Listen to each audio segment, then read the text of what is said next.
Thanksgiving is right around the corner for 2023. And in this video, I'm going to be sharing with y'all 10 simple, easy substitutions to help you have a more whole grain Thanksgiving.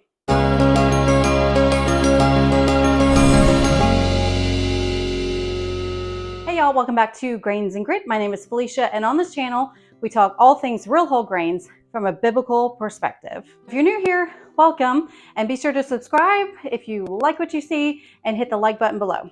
Now, I've actually done Thanksgiving videos before in the past couple of years, and so I will be sure to link those below, just a Thanksgiving playlist if you want to see those. And in this video, we're actually going to be talking about substitutions for some common Thanksgiving ingredients and recipes to help you have more of a whole grain Thanksgiving, or just a healthier option anyway. Not every single one of these involves grains, but most of them do, and some of them I added because they just need to be substituted anyway. So Thanksgiving is like the Super Bowl for cooks, for bakers, holiday season overall, definitely a big deal for bakers. We are hosting Thanksgiving this year. Let me know in the comments below what your Thanksgiving plans are. If you're hosting, if you're just needing a dish to take to a potluck, or whatever the case may be, I would love to know. But we're doing something different. We're actually raising our own turkeys this year for Thanksgiving. So not only will the turkey be raised by us, but of course, a lot of the meals I'll be grinding my grains, baking bread, multiple things baked completely from scratch to have a wonderful Thanksgiving with friends and family. Before we begin, a few key things that you need to know about. And one of this is that some of these recipes are actually exclusive recipes to the Grainy Bunch. Now, while many of these are Googleable recipes, you can just Google them. The ones that are just for the Grainy Bunch are ones that I've actually converted using freshly milled wheat when it calls for it. So if you're needing that specific of ones, then I highly recommend joining the Grainy Bunch. It is an exclusive membership group of elite supporters who support this channel. And in exchange for your support, I give y'all exclusive weekly recipes. We have at least one monthly hangout, live monthly hangout with me. You have a private membership group on MeWe as well, so you can have access to me and also other fellow Grainies for questions, to share your wins, all the things. It's a great community that we're building over there. And a shout out to my Grainy Bunch members. You know I love ya, and I'm so happy to have y'all and see y'all every single month, and to see y'all active in the MeWe group. So let's get to this list. First substitution, and this is a new one that I have figured out, and that is you don't need to buy the Jiffy cornmeal mixture. No, my friends, we can easily do it ourselves, and it is way better. The Jiffy corn mix, I know we use a lot whenever it comes to our corn casseroles, which by the way will be an exclusive recipe for the Grainy Bunch as well, and other things in Thanksgiving. And of course, you definitely do not need to be making cornbread or corn muffins from that mix, because trust me, I got you covered with a good old cornbread recipe that is really good, that you can easily turn into corn muffins if you wish. So that typical, just the regular cornbread recipe will be linked below, as well as the recipe to substitute that Jiffy cornmeal mix. Number 2, ditch the stovetop dressing or stuffing. I did this recipe, I think either last year or the year before, where I've converted a Pioneer Woman dressing recipe. I love the Pioneer Woman, but this one needed to be elevated using freshly milled wheat and freshly milled corn. So I've got that recipe for y'all below. No need to buy the stovetop, the box dressing or stuffing. You can really elevate your game. My family loves this recipe, and you definitely need to try it. Recipe number 3, rolls. Now, in my family, it is tradition that the only brand that my grandmothers would buy was Sister Schuster's rolls. And as nostalgic as they are to me, ditch the white bread rolls. Make your own. This is really easy. All that I do is actually use my simple yeast bread loaf recipe, and I turn it into rolls. And I have a video for y'all that I will link below. If you're part of the Grainy Bunch, I also have a recipe using Camus, which makes even softer rolls. So I don't keep saying the link is down below. Just know for all of these things, if there is a link, it will be in the description box down below, so I will stop saying it. Number 4, this is a cream of whatever soup, specifically cream of mushroom soup, which is definitely needed for those green bean casseroles. And y'all, if you're in the South and you do not have a green bean casserole at Thanksgiving, or like 2 or 3 of them, I mean, Do you really have Thanksgiving? No, you do not. Turkey, green bean casserole, you kind of need it. You actually don't need to buy any sort of cream of chicken or cream of mushroom soup. Those are really easy to make at home and using freshly milled wheat as well. Before we continue, really quick here, thank you so very much to the sponsor of this video, which is Pleasant Hill Grain. You've heard me mention them before, but I love Pleasant Hill Grain because they're one-stop shop for all of us grainies here. They got your mixers, your grain mills, your grains, your ingredients. For baking season, they have great baking pans for y'all if you're needing those loaf pans, cake pans, all those things. So be sure to shop at Pleasant Hill Grain. Just go to grainsandgrit.com/PHG. You'll be supporting one of those small family businesses as well, and not the big companies like Amazon and Walmart, which you know everyone's going to be shopping at for holiday season. So shop with the little guys. PHG. I love them. Thank you, Pleasant Hill Grain, for sponsoring this video. Number 5, store-bought pie crust. I know they're easy and they're convenient, and making a pie crust can be a little bit of a pain. But not only are pie crusts you're able to make them in advance and then freeze them and then pull them out when you're ready to make those Thanksgiving pies or whatever holiday pies you have. It is just way better and so much more of a flavor when you make it with fresh milled wheat. So I've already got that recipe for y'all. I've got a video for it as well. So you don't need to buy the store-bought stuff. And again, many of these you can make in advance, so don't be so freaked out that I have to do all of this on Thanksgiving Day. You can plan it where this can be done a little bit at a time. Number 6, gravy. For heaven's sake, stop buying gravy from the little packets. Again, I know it's convenient, but you should be making giblet or giblet gravy. Giblet, giblet, giblet, giblet. Tomato, tomato. I still don't know exactly how to pronounce it, but my grandmother was a whiz at this. But making just a simple sort of gravy, whether it be a white gravy or a brown gravy, is easily done. You can use freshly milled wheat, and it's absolutely delicious. So you don't need to buy the stuff from the store. Make it from scratch, and your family will wonder how awesome you are. Number 7, not whole grains at all, but you need to not buy mashed potatoes from a box, okay? Don't be using the instant mashed potatoes, especially for the big deal like Thanksgiving. Now, I don't have a printable recipe for you for mashed potatoes.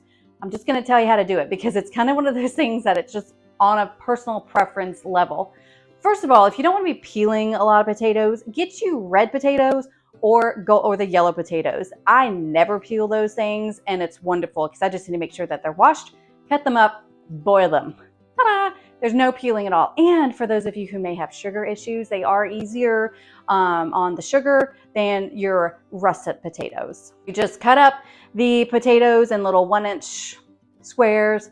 Don't stress out about it. You put it in some boiling water, and then you boil it for about 30 to 45 minutes until those potatoes are soft. Drain it, and then you're just going to mash up those potatoes. You can use a potato masher, you can use a mixer, you can use a hand mixer. The bottom line, you just got to mash those babies up. And then here comes the fun part where you add in what you want. Now, first of all, you need a lot of butter. So dump in that butter, mix all that up. Real butter, not fake butter, real butter, not margarine, butter. You can either add sour cream, you can add chives, and then you just add some milk. So if you like it to be, this is where you just add milk to the consistency that you like it. If you like really lumpy potatoes, less milk.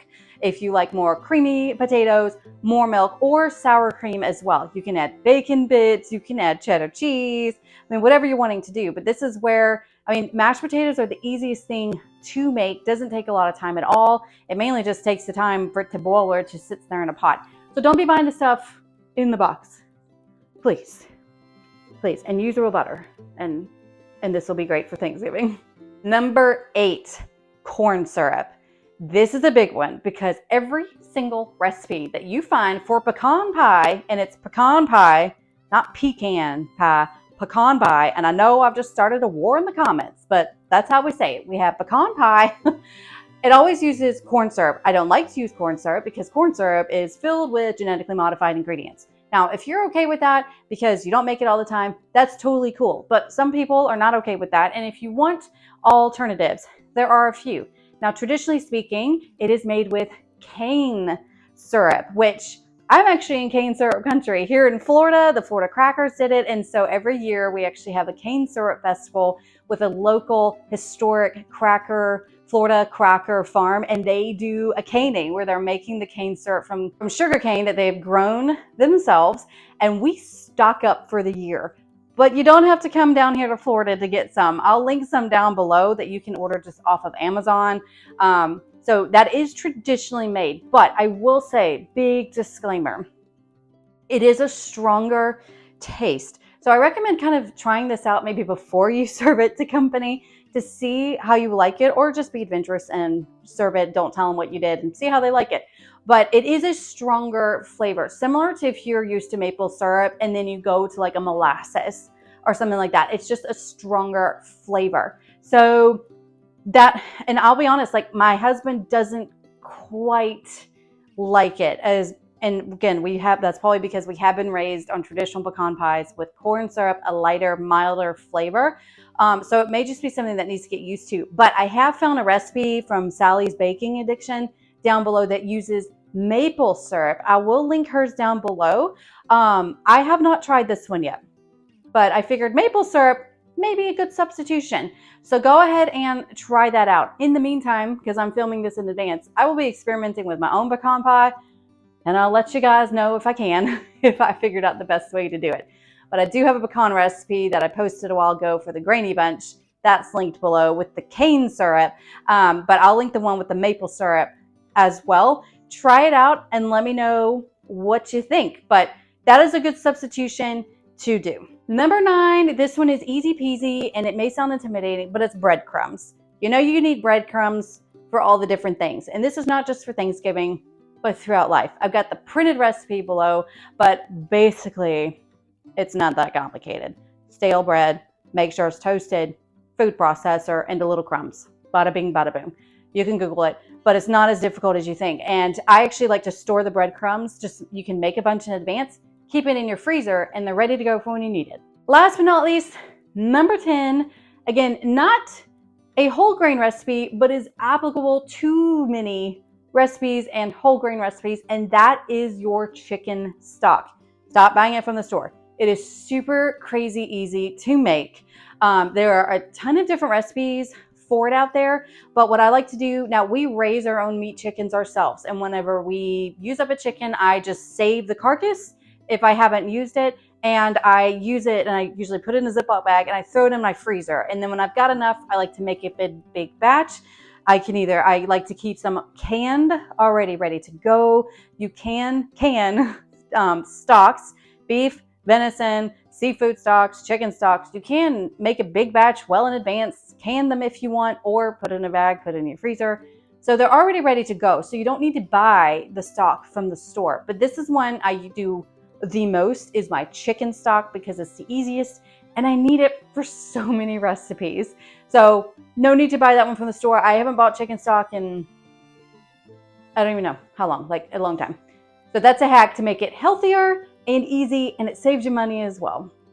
There you have it, y'all. There are 10 things. I know it's probably a lot. So don't feel the need to make all the substitutions at once, especially if you're new to this. If you just make homemade rolls for Thanksgiving, and then you've bought the dressing from the store, you've bought the Jiffy cornmeal mix, it's okay. These are all just suggestions. I'm now to the point where I do pretty much all of these. I've been doing this for over years, over a decade. So don't beat yourself up, just start small.